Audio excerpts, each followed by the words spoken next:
perseguida política. Muy bien, vamos al siguiente tema, Mabel. Vamos a otro tema internacional. Hablábamos más temprano de la situación en Estados Unidos con el anuncio hecho por el presidente Joe Biden, que ha renunciado a la carrera presidencial, a la carrera electoral, pero este domingo 28 hay elecciones en otro país, en Venezuela. Irán a las urnas los venezolanos para elegir al presidente de la República. Aquí hemos advertido, y es conocido por todos, de las maniobras que podría ejecutar o poner en marcha el gobierno del señor Maduro para evitar que lo que parece un hecho, que es el triunfo de la oposición, finalmente se concrete. Conversamos de inmediato con el representante del equipo del comando con Venezuela en el Perú, Gerson Pepper Infante. Señor Pepper Infante, bienvenido. Muy buenos días.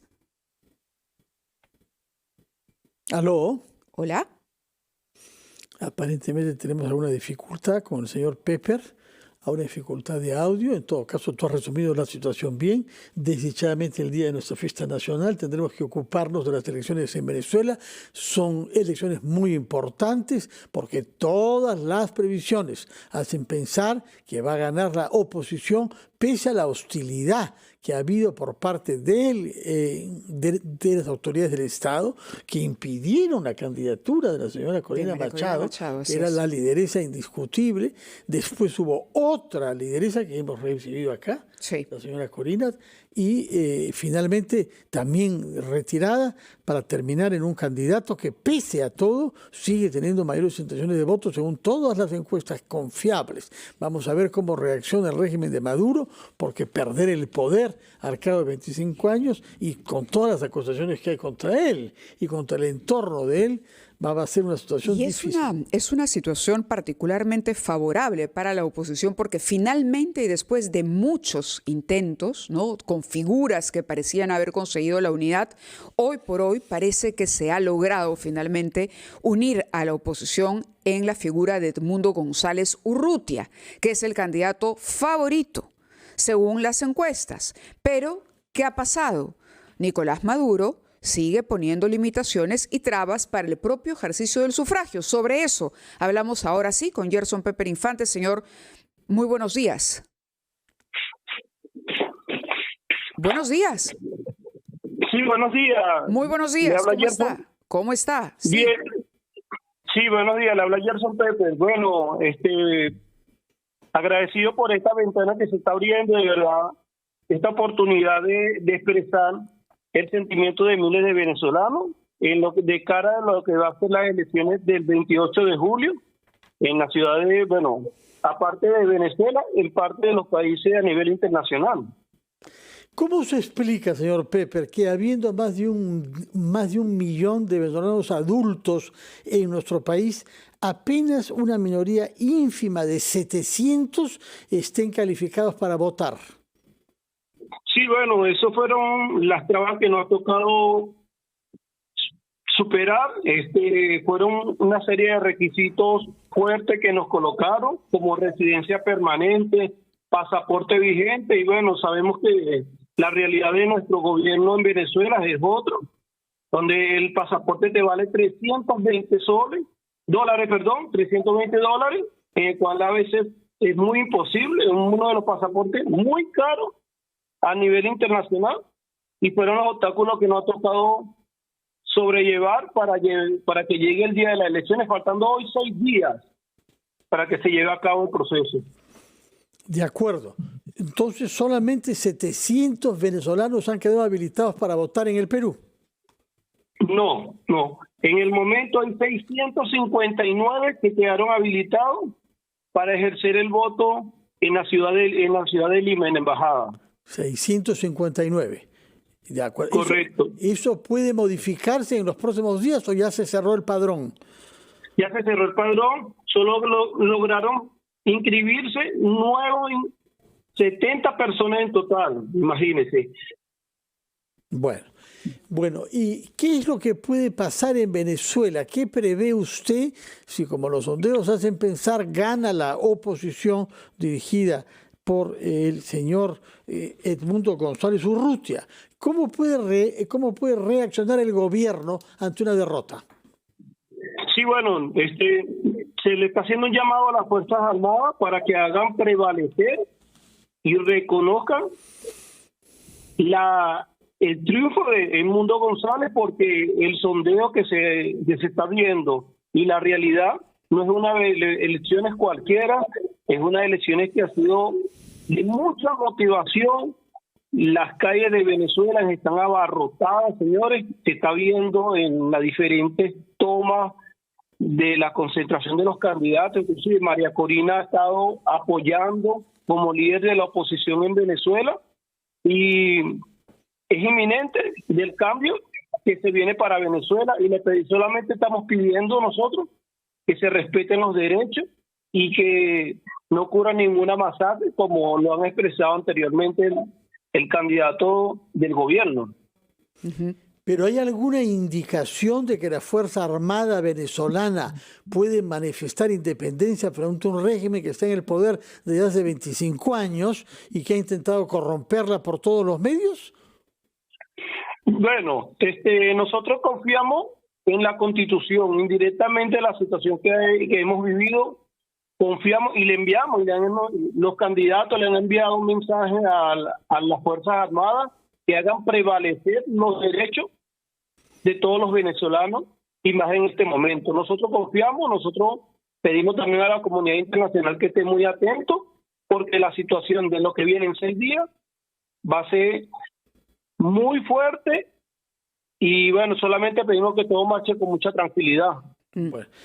Escúchenos, señor Pepper, vamos a continuar conversando con usted. Tenemos que cumplir con una pausa muy breve, pero regresamos para seguir conociendo cómo llega Venezuela a este 28 de julio, una jornada electoral esperada por muchos, porque podría, y lo ponemos en condicional, podría ponerle fin, digamos, al gobierno chavista después de muchísimo tiempo. Ahora, Maduro ha amenazado con un baño de sangre si no gana las elecciones. ¿Qué significa esta amenaza? ¿Puede o no llevarla a cabo? Vamos a ir a la pausa, 9:48, y regresamos. Retomamos nuestra conversación con Gerson Pepper. La pregunta, señor Pepper, es ¿qué indicaciones, se lo había preguntado Mávila Huertas, de que la Fuerza Armada pueda jugar un rol independiente pese a vivir desde hace 25 años en sumisión frente a un gobierno que ha dado muestras amplias de corrupción? Bueno, tenemos que tomar en cuenta que en el 2015 la oposición venezolana tuvo una gran victoria con la mayoría de representantes en el Parlamento. Fueron unos resultados abrumadores donde tuvieron que aceptar. Inclusive la Fuerza Armada tuvo que reconocer y dar el triunfo a la oposición. Pero es Parlamento, como usted dijo, no era el Poder Ejecutivo. Bueno, sí, hay una diferencia muy grande del Poder Ejecutivo al Parlamento, eso lo sabemos. Pero bueno, nosotros estamos dando el voto de confianza a que las Fuerzas Armadas, como lo dije hace rato, prevalezca primero los derechos y los principios de todos los ciudadanos en este momento. Y bueno, yo sé que hay personas también, profesionales, personas que van a dejar prevalecer el sentimiento de los venezolanos del día domingo. ¿Quiénes observan las elecciones en Venezuela? Le hago este comentario porque hay un artículo que hemos revisado en The New York Times que habla, por ejemplo, de la aparición de la fotografía de Maduro 13 veces en la papeleta electoral, en lo que sería la cédula de sufragio. Y esto porque son más de 35 los partidos, algunos de ellos aliados del chavismo, que ceden su espacio para que aparezca su foto. Es una artimaña clarísima. Ahora, entiendo que esto simplemente puede ocurrir en Venezuela. El diseño de la boleta parece darle al señor Maduro una clara ventaja, pero ¿quiénes deberían fiscalizar las elecciones y en cuyas manos además también está la responsabilidad de que nos cuenten la verdad de lo que ocurra el 28 de julio? Sí, hay una serie de testigos, de miembros de los partidos políticos, así como el candidato Edmundo González tiene representantes en el Consejo Nacional Electoral de Venezuela.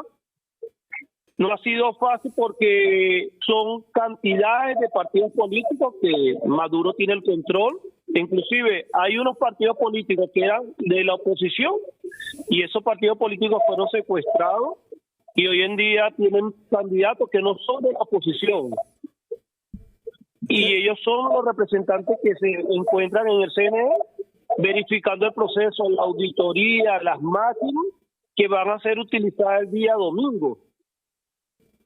De acuerdo. Muy bien, pues entonces quedamos a la expectativa de ver. Pero ¿por qué, si las cosas son así, el gobierno cómo explica que no se haya aceptado la presencia de misiones de observación electoral, como las tenemos en el Perú? Usted habrá visto, algunos refunfuñan contra ellas, pero existen. Y hay una observación electoral, sea de la OEA, sea de la Unión Europea o de otras instituciones. ¿Qué hay respecto de misiones de observación en Venezuela? Sí, bueno, no ha sido fácil todos los obstáculos que le ha tocado lidiar a todos los candidatos, especialmente al candidato de la oposición de Venezuela, con el candidato Maduro, porque bueno, ellos tienen el control del Estado y sabemos que ha tocado sobrellevar obstáculos. Inclusive, le voy a dar una información que está circulando. Hubo en pocas horas, faltando prácticamente 7, 8 días, un cambio del reglamento electoral en el exterior. Este es uno de los obstáculos que estamos buscando de superar, porque ahora, para poder llevar el acto de escrutinio cuando se cierre la mesa de votación en el exterior, inclusive aquí en Perú, tenemos que esperar que en Caracas el primer boletín sea emitido por el Consejo Nacional, y es algo absurdo, porque no es posible. Puede ser que en Venezuela a las 12 de la noche, 1 de la mañana del día 29, den el resultado y nosotros tengamos que esperar en Perú para poder realizar el acto de escrutinio, o sea, contar los votos, cuántos votos son válidos. O sea, es un proceso, es una situación que nos ha tocado sobrellevar. Bueno, muy complicado el panorama, la verdad. En todo caso, muchas gracias por explicarnos algunas modalidades y particularidades del voto acá. El dato fuerte es que solamente una minoría, menos del 2% de los venezolanos adultos establecidos en el Perú tienen derecho a votar, ¿no? ¿Por qué es que se ha llegado a una cifra tan exigua, señor Pepper? Sí, no ha tocado, nos colocaron una serie de requisitos, como se lo mencioné, como residencia permanente, pasaporte vigente, cédula de identidad, donde sabemos que para muchos, el 90% de los venezolanos que vivimos aquí en Perú tenemos residencia especial. Yo tengo aproximadamente 8 años en la ciudad de Lima, aquí en Perú, y la residencia permanente no te la dan fácilmente. De acuerdo. Esos fueron parte de los obstáculos que nos colocaron aquí. Inclusive el pasaporte venezolano no vale $320. Sí, uno de los pasaportes. Sí, han cambiado. Sí. Ha cambiado el gobierno y los organismos electorales las reglas de juego para los venezolanos en el exterior. Hay que tener en cuenta que el 25% de los electores, de todo el grupo de electores, vive o se encuentra fuera de Venezuela. Es la cuarta parte del padrón, si se quiere, de los que están habilitados para emitir un voto. Así de complicado está. Señor Pepper Infante, muchas gracias por haber estado con nosotros al inicio de la semana, contándonos y el mayor de nuestros apoyos de que estas sean elecciones transparentes que reflejen en efecto en el resultado la voluntad popular. Muy amable, gracias. Hasta luego, señor Pepper. Vamos a tomar contacto